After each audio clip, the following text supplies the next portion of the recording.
بسم الله الرحمن الرحیم. قدرمنو کتونکو سمره فریده یم. الله دې وکړي چې تاسو ټول روغ جوړ خوشحال وئ او د خپل ژوند نه خوندونه او مزې اخلئ.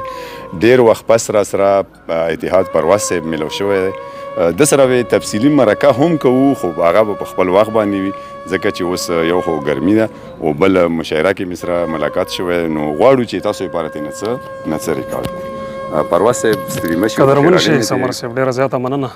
الله مو خوشحاله کړه دغه شعرونه ټولو ملګرو ته چې ما به چې واخیستو قدم د ژوندانه په لاره، ملګري ما نه به اکثر پاتې کېده په لاره.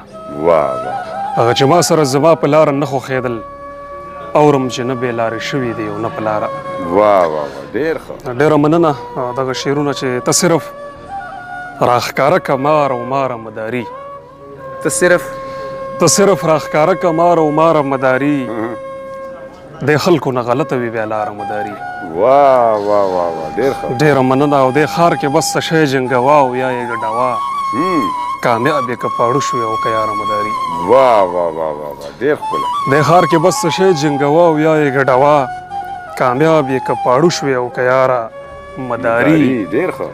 او سمر صاحب اثر یې هم د خولي وي نورو خلکو نه سیوا، او ګرځي هم اکثر له بې روزګاره مداري.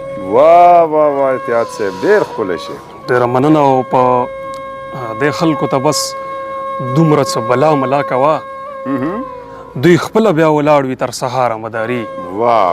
ډېر ښکلی. او شادو دې په زنځیر کې هنر زده کړو د ګډا، بس اوس د کار سمیږي زه تر ښاره مداري. ډېر ښکلی، ډېر ښکلی.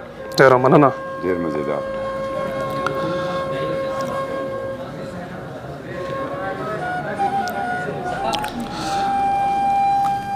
د خدای نه حیا نه کوي، حیا غوندې کوي.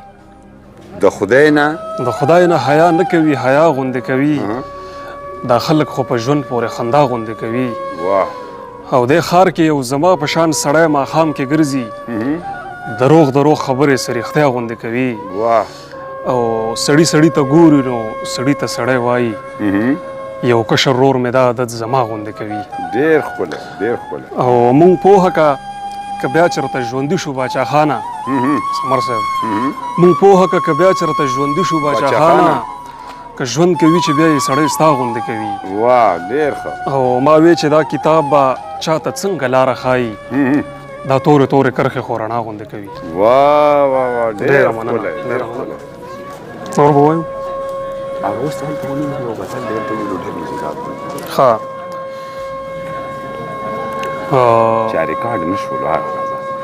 ښه، چې دا ښکلي د هر ذات دي خو سم شات دي، د خیبر دی او که د سوات دي خو سم شات دي. د دې نوي دور ښکلي په دې املا کې داسې لږ غوندې رامات دي خو سم شات دي. او ستا په ګس وخت کې د ګس ننګي لاندې داسې تور شان علامات دي خو سم شات دي. ډېر ښه. او بس یو چا په خپلو لاسو دي راګړي،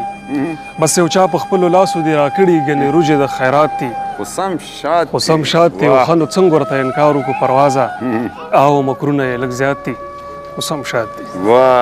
ډېره مننه. مهرباني شو.